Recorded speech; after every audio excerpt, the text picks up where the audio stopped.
오늘은 너희에게 영생이 있음을 이런 제목의 말씀 함께 나누겠습니다. 언젠가 제가 설교 시간에 제가 제일 좋아하는 TV 프로그램이 홈쇼핑이라고 말씀드린 적이 있습니다.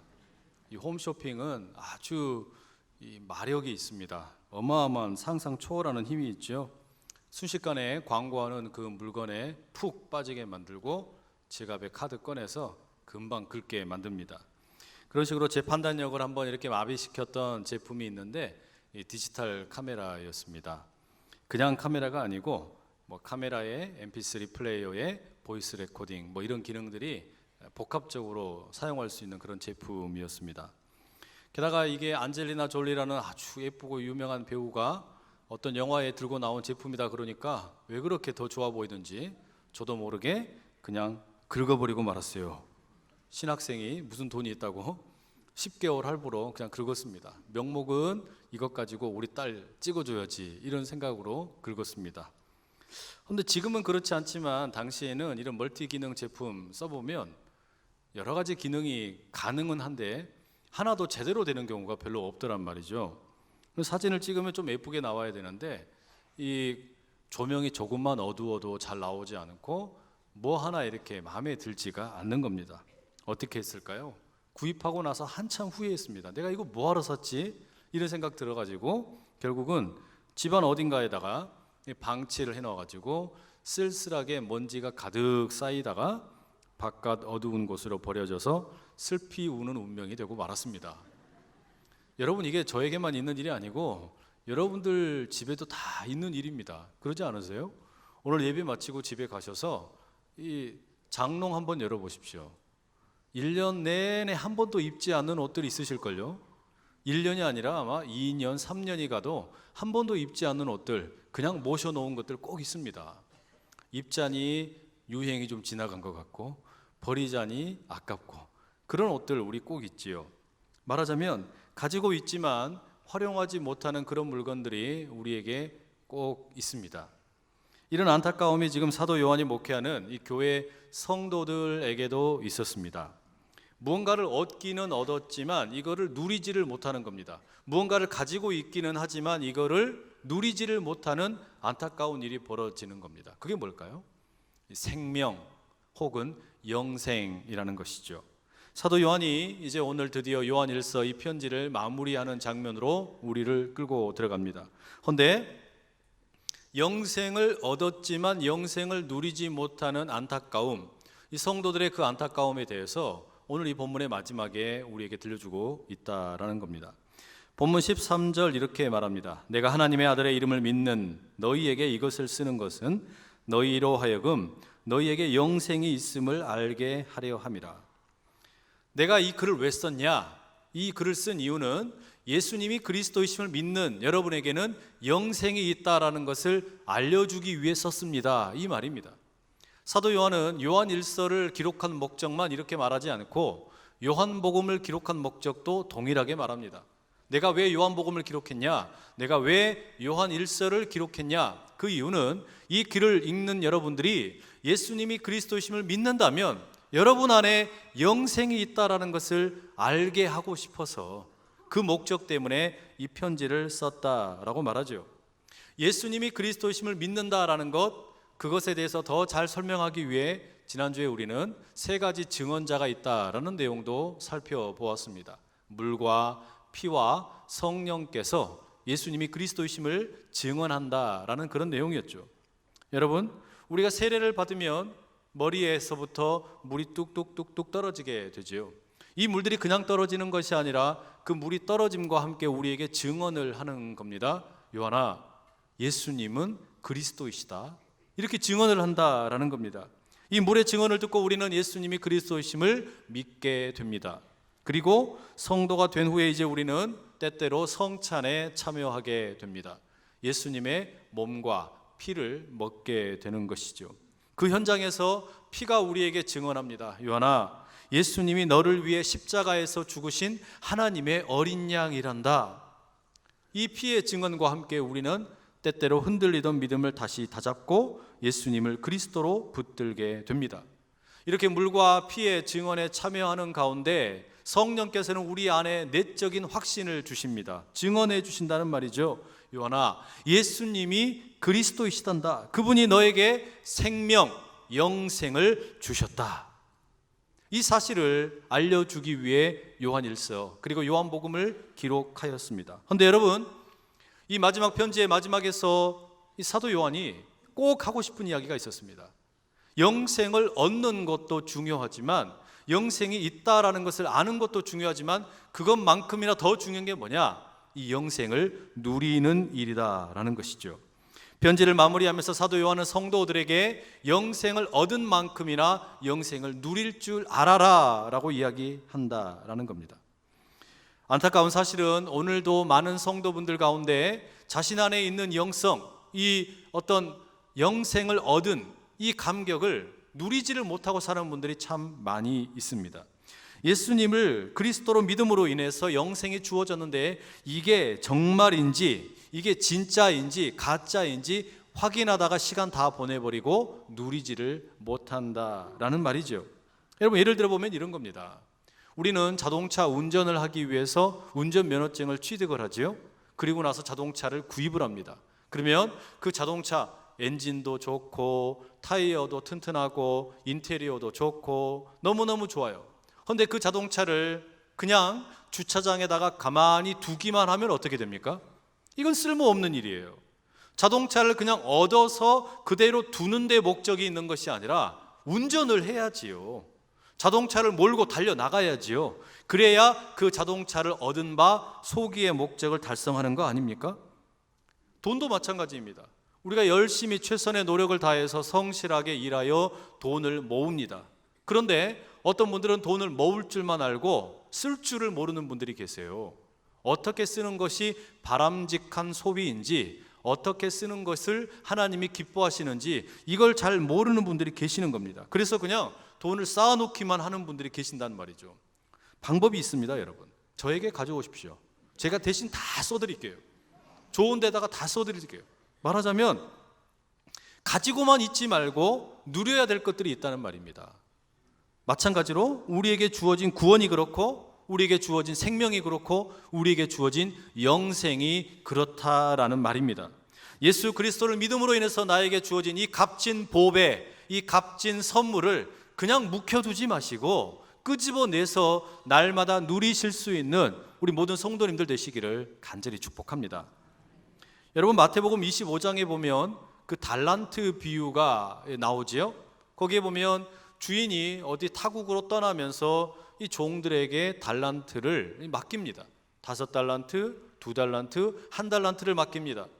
5달란트와 2달란트를 맡은 종들은 열심히 투자를 하고 또 사업을 해서 노력이 보상을 받아가지고 5달란트와 2달란트를 또한 각각 남기게 되지요.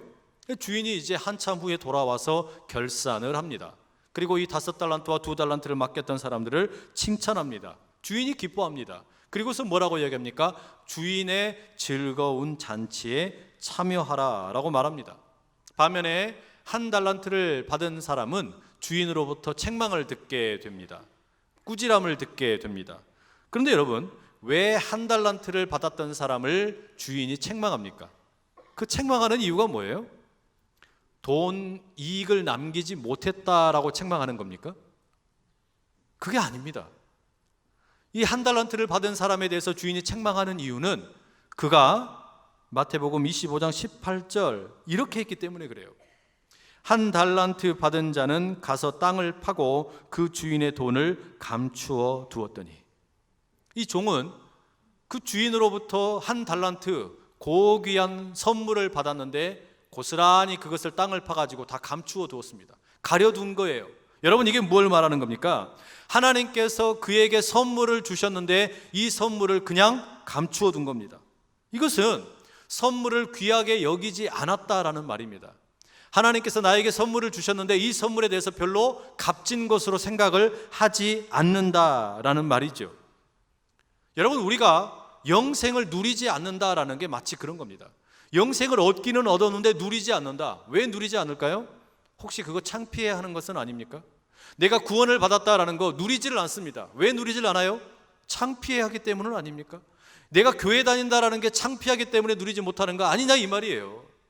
지금 예수님을 우리가 그리스도로 고백을 하고 영생을 진짜로 선물을 받았다면, 이게 그렇게도 귀한 하나님의 선물이라면 마음껏 누려야 합니다. 날마다 누리고 또 누릴 때 이게 진짜 나에게 선물이라는 것이 증명이 되는 것이지, 가만히 놔둔다고 해가지고 그게 증명이 되는 게 전혀 아닙니다. 때문에 오늘 본문은 영생을 얻은 자가 어떻게 영생을 누리며 살 것이냐, 이 이야기를 우리에게 들려주고 있습니다. 그럼 오늘 본문에서 영생을 누리는 방법 무엇이라고 이야기할까요? 세 가지를 함께 나누어 보려고 하는데, 먼저 14절 말씀 이렇게 기록되어 있습니다. 그를 향하여 우리가 가진 바 담대함이 이것이니 그의 뜻대로 무엇을 구하면 들으심이라. 영생을 어떻게 누려야 하는가? 사도 요한이 성도들에게 들려주는 첫 번째 이야기는 기도입니다. 사도 요한은 영생을 누리는 첫 번째 길은 기도에 있다라고 말합니다. 그런데 이게 그냥 기도가 아니에요. 어떤 기도냐? 14절에 나오는 담대함이라는 단어를 가만히 음미를 좀 해볼 필요가 있습니다. 우리말로 담대함이라고 번역을 해놨는데 이 말은 헬라 말로는 파레시아라는 말입니다. 이 본래 의미는요, 말과 관련된 단어입니다. 말을 자유롭게 한다, 말을 대범하게 한다, 말을 아주 용감하게 한다, 이런 의미를 담고 있는 그런 단어예요. 말하자면 기도는 기도인데 어떤 기도라는 말이에요? 담대한 기도라는 말입니다. 담대하게 기도한다, 자유롭게 기도한다, 이런 의미죠. 이게 무슨 의미입니까? 예수님을 그리스도로 믿음으로 인해서 나에게 영생이 주어졌는데 이 영생을 누리는 게 뭐냐? 기도래요.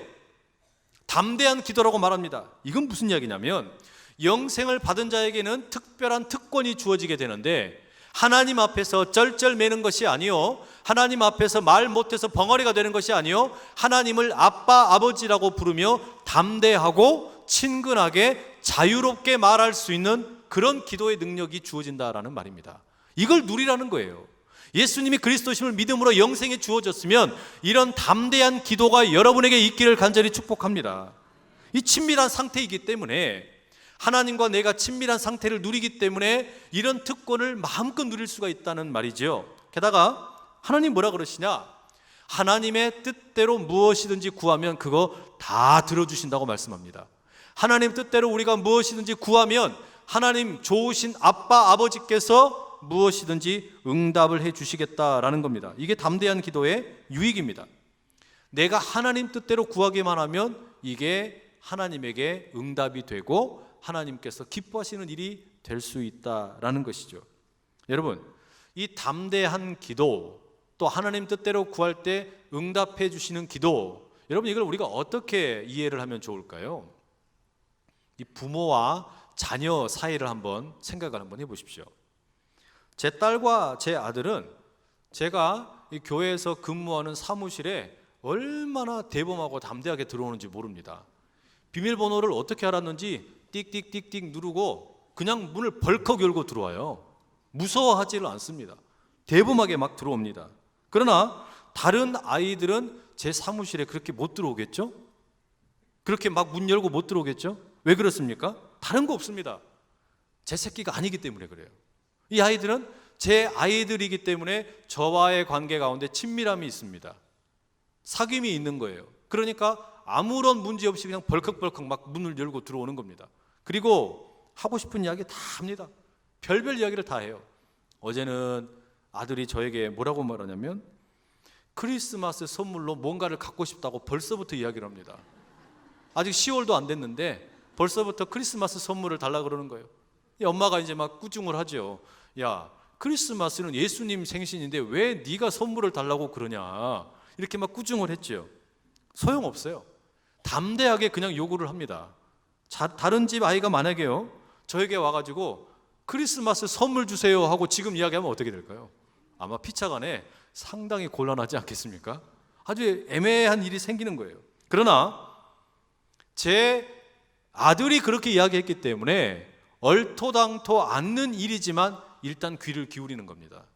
그 아이의 말에 일단 귀를 기울이고 가만히 들어본 다음에 판단을 하는 것이죠. 이게 합당한 일이냐, 합당하지 않는 일이냐, 그리고 거기에 맞게 이제 뭔가 대답이 주어지지 않겠습니까? 마찬가지입니다, 여러분. 내가 예수님을 그리스도로 믿음으로 인해서 영생이 주어지게 되면 나와 하나님 사이에 정말 친밀한 관계가 형성이 되기 시작을 하는 거예요. 하나님과 나 사이에 더 이상 뭔가 불편한 게 없는 겁니다. 그래서 하나님 앞에 담대하게 나가서 기도합니다. 그리고 기도할 때 하나님의 뜻대로 구하면 무엇이든지 응답을 해 주신다고 했으니까 일단 먼저 말씀을 드리고 보는 겁니다. 무엇이든지 구하고 보는 거예요. 사실 여러분, 우리는 하나님의 뜻이 무엇인지 잘 모릅니다. 하나님께서 무엇을 기뻐하는지 때로 잘 모를 때가 있어요. 헷갈릴 때가 있다는 말이죠. 그렇기 때문에 먼저 하나님께 구하면서 대신에 염치가 있으니까 그냥 막 구할 수는 없으니까 다만 하나님, 내 뜻대로 하지 마시고 하나님 뜻대로 해 주십시오. 아니, 이렇게 하면은 하나님께서 자녀된 우리들이 구하면 그걸 가만히 들으셨다가 이게 하나님 뜻에 맞으면 응답을 마음껏 부어주실 줄로 믿습니다. 아니, 이 담대한 기도의 능력이, 이 기도의 특권이 여러분들 가운데 가득 임하시기를 축복합니다. 이건 아무나 받을 수 있는 특권이 아니에요. 이 하나님이 허락하신 특권, 예수님을 그리스도로 믿는 자에게, 그 영생을 받은 자에게 주시는 이 특권이 우리 가운데 가득 임하기를 간절히 축복합니다. 이 본문에서 들려주는 예수님을 그리스도로 믿음으로 인해 영생을 얻게 된 사람이 이 영생을 누리는 두 번째 방법은 뭐냐? 16절에 이런 말씀이 나옵니다. 누구든지 형제가 사망에 이르지 아니하는 죄 범하는 것을 보거든 구하라. 그리하면 사망에 이르지 아니하는 범죄자들을 위하여 그에게 생명을 주시리라. 사망에 이르는 죄가 있으니 이에 관하여 나는 구하라 하지 않노라. 뭘까요? 영생을 누리는 두 번째 방법을 중보기도라고 말해주고 있습니다. 영생을 누린다라는 것은 나의 필요를 따라서 담대하게 하나님께 구하는 것이기도 하지만 동시에 다른 사람들을 위해서 담대하게 구하는 중보의 기도 역시 이 영생을 누리는 사람만 할 수 있는 것이다 라는 말입니다. 그런데 방금 읽었던 이 16절과 17절을 읽어보면 조금 어려운 말들이 나옵니다. 사망에 이르는 죄, 사망에 이르지 아니하는 죄, 뭐 이런 말들이 나오죠. 그러면서 사도 요한이 말하기를 사망에 이르지 아니하는 죄를 범한 사람을 위해 기도하면 생명을 그에게 주시고, 그러나 사망에 이르는 죄를 범한 자를 위해서 기도해 봐야 응답이 없을 것이다, 이런 이야기를 우리에게 들려줍니다. 이게 참 어려운 이야기예요. 아리송한 말씀이죠. 도대체 사망에 이르는 죄는 무엇이고 사망에 이르지 아니하는 죄는 무엇인지 알기가 어렵습니다. 사도 요한이 추가적인 설명을 본문 속에 하고 있지 않습니다. 짐작을 해보자면 아마도 사도 요한과 이 성도들 사이에는 이게 무엇인지 설명하지 않아도 서로가 다 이해할 수 있는 그런 사이였던 것 같아요. 그러니까 사망에 이르는 죄, 사망에 이르지 아니하는 죄가 무엇인지에 대해서 자세하게 이야기해 주지 않습니다. 그런데 우리는 모르죠. 그 이유 때문에 이 교회의 역사를 살펴보게 되면 사망에 이르는 죄는 무엇이고 사망에 이르지 아니하는 죄는 무엇인지에 대해서 많은 분들이 이런저런 이야기를 했습니다. 하지만 여러분, 오늘 우리는 사망에 이르는 죄가 무엇인지, 사망에 이르지 아니하는 죄가 무엇인지 거기에 관심이 있는 게 아닙니다. 더 중요한 건 뭐냐면 이 본문에서 우리가 붙들어야 될 중요한 영적인 진리는 영생을 누린다라는 것은 다른 누군가를 위해서 중보기도 할 수 있다라는 사실입니다. 사실 우리는 상대방이 사망에 이르는 죄를 범했는지 사망에 이르지 아니하는 죄를 범했는지 알 길이 없어요. 어떤 상황인지 잘 모릅니다. 그러나 분명하게 할 수 있는 건 뭐냐? 내가 예수 그리스도의 이름을 붙잡고 다른 사람을 위해서 기도하면 하나님께서 그에게 생명을 주실 수 있다라는 말입니다. 이 중보기도의 능력이 우리에게 있다라는 말이에요. 여러분, 이게 왜 중요합니까?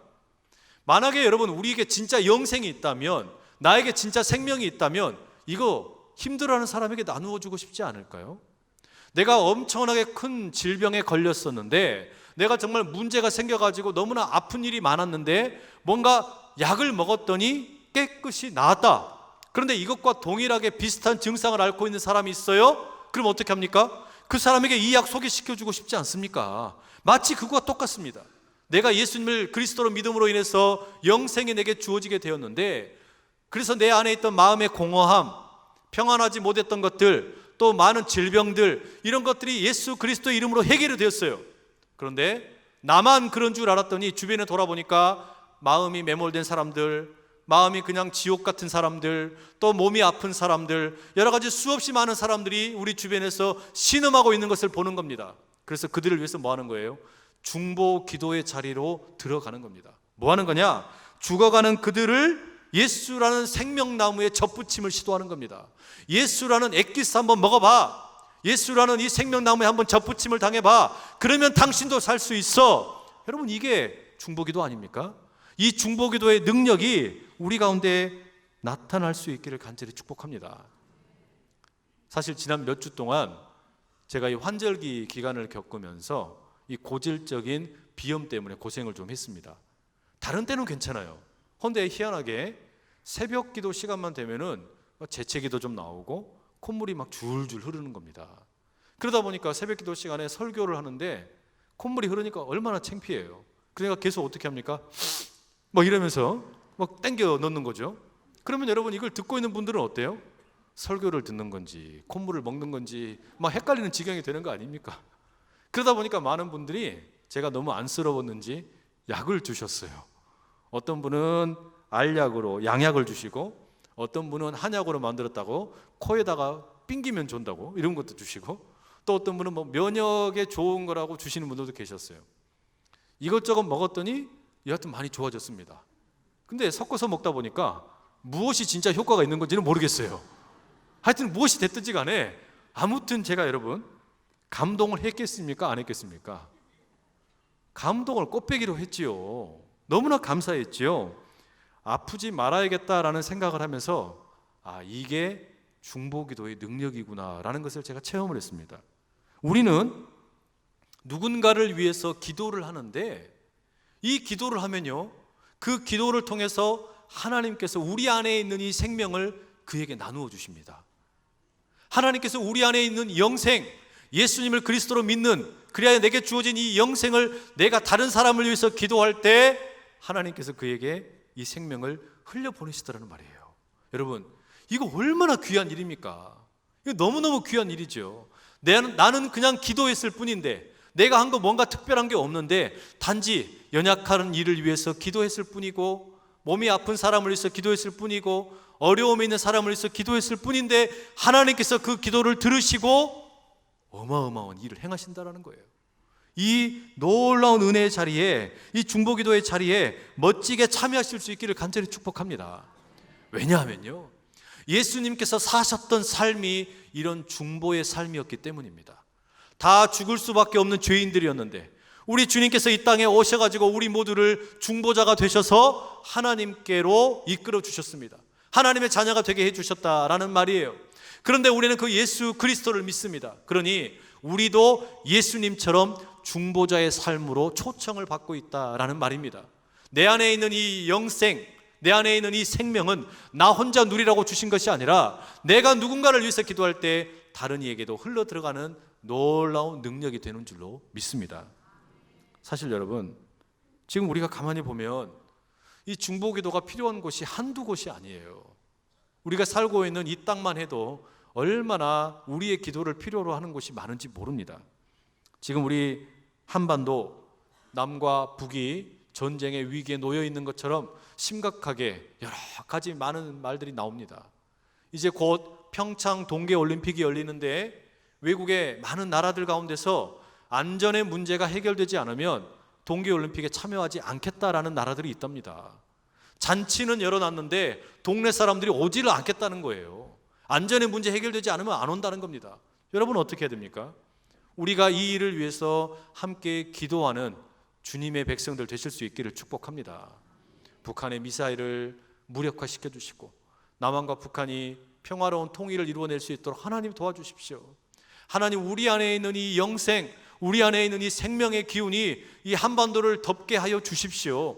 이런 기도가 우리 가운데서 마음껏 나올 수 있기를 축복합니다. 여러분, 이것만이 아니에요. 어제 신문을 보니까 우리나라의 출산율이 정말 심각하다라는 기사가 나왔습니다. 이게 뭐 하루 이틀 나오는 뉴스는 아니죠. 1970년대에는 한 해에 출생되는 이 신생아의 숫자가 100만 명을 육박을 했습니다. 그런데 올해 예상되는 이 신생아의 숫자가 몇 명인 줄 아세요? 40만 명도 안 될 정도로 줄여버렸대요. 이 한 세대 동안에 전 세계에 있는 국가 가운데 어떤 50% 이하로 신생아 수가 줄어든 국가는 우리나라밖에 없답니다.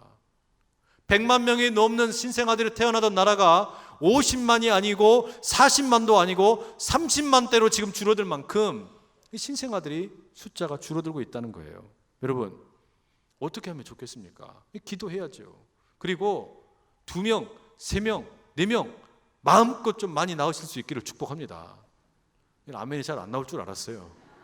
그래도 여러분 우리가 지금은 이게 힘들어 보이지만 이게 우리 전국의 모든 우리나라 전체의 문제이기 때문에 이게 해결이 안 되면 우리나라 큰일 나는 겁니다. 그러면 지금은 당장은 좀 힘들어 보일지 모르지만 저는 이런 확신이 있습니다. 지금 많이 낳아 놓으면 분명히 나중에는 제일 대접 많이 받을 것이다. 그런 생각이 들어요.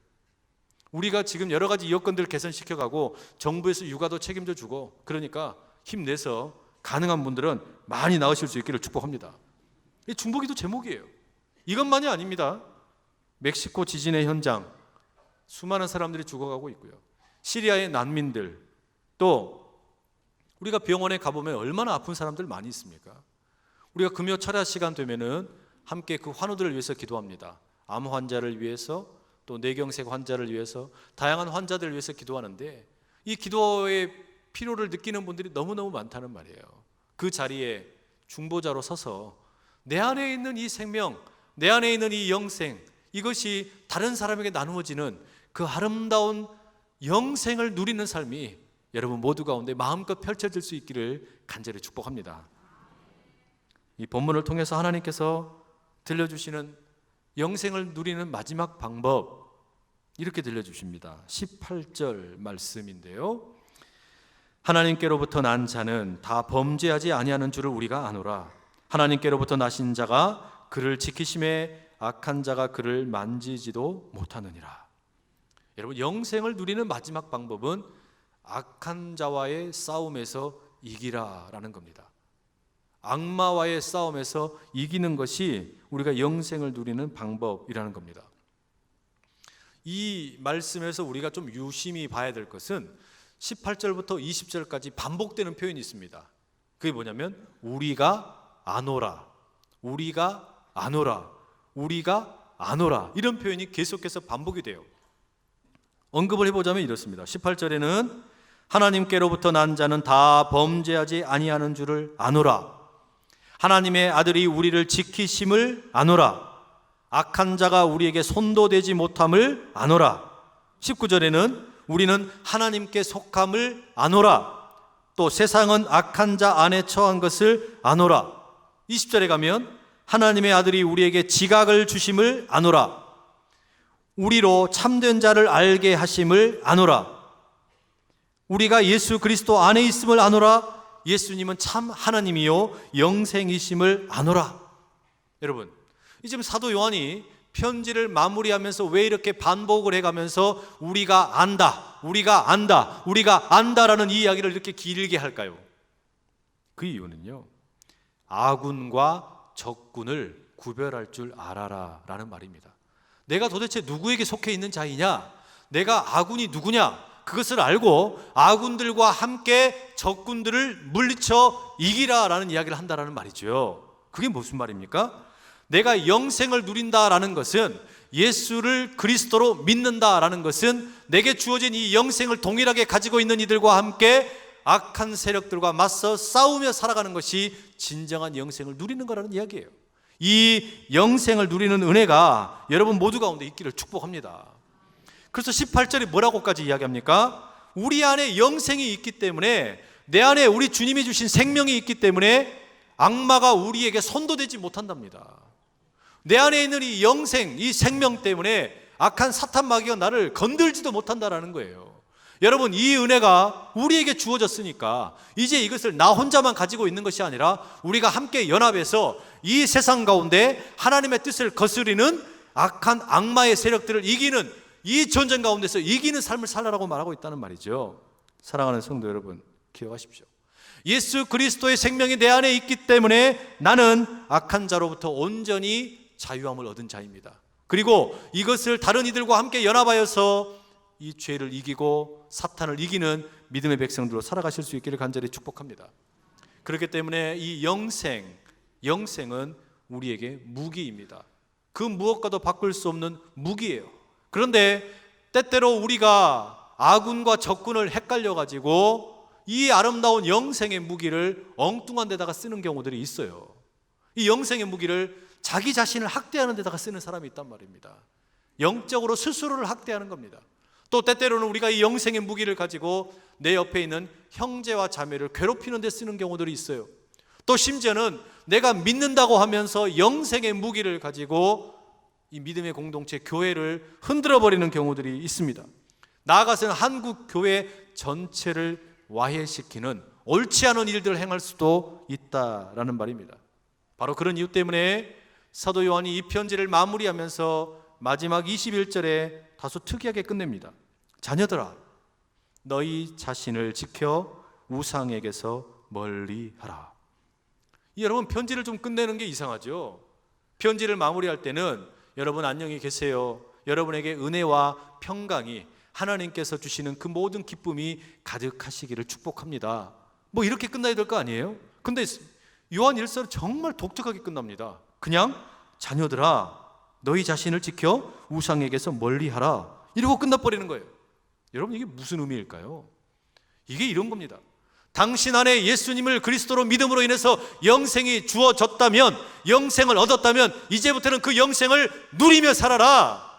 담대함으로 기도하고 다른 사람을 위해서 중보기도 하고 다른 믿는 자들과 함께 연합하여서 악한 자들을 이기면서 영생을 누리는 그 삶을 멋지게 살아내라.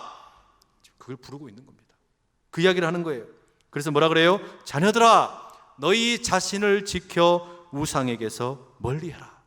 이게 혼자 할 수 있는 일이 아니라는 말입니다. 그래서 자녀야, 너 자신을 우상에게서 지켜라, 이렇게 말하지 않고 자녀들아, 우리 모두를 가리키는 표현입니다. 우리 모두를 가리켜서 성도들아, 성도 여러분 모두야, 우상으로부터 여러분을 지키고 승리하는 삶을 살아라 말하고 있는 겁니다. 혼자서는 어렵지만 우리가 함께하게 되면은 우리 가정, 우리 교회, 우리 사업장, 우리 일터, 또 우리 나라, 우리 민족, 이 싸움이 개인적인 싸움이 아니고 우리 모두의 싸움이기 때문에 우리가 이 영생을 가지고 넉넉히 기도함으로, 중보기도함으로 함께 이길 수 있는 줄로 믿습니다. 여러분, 이 싸움 가운데, 이 아름다운 싸움 가운데, 이 악한 자들과의 이기는 싸움 가운데 기도로, 중보기도로 함께함으로 인해 넉넉히 이기는 여러분 모두 다 되실 수 있기를 간절히 축복합니다. 그래서 찬송가 436장 후비령에 보면 이런 내용이 나와요. 영생을 누리며 주 안에 살리라, 오늘도 내일도 주 안에 살리라. 여러분, 영생을 누리시면서 주님 안에 사는 이 은혜, 오늘도 내일도 영생을 누리며 사는 이 은혜, 마음껏 여러분의 것이 되실 수 있기를 간절히 축복합니다.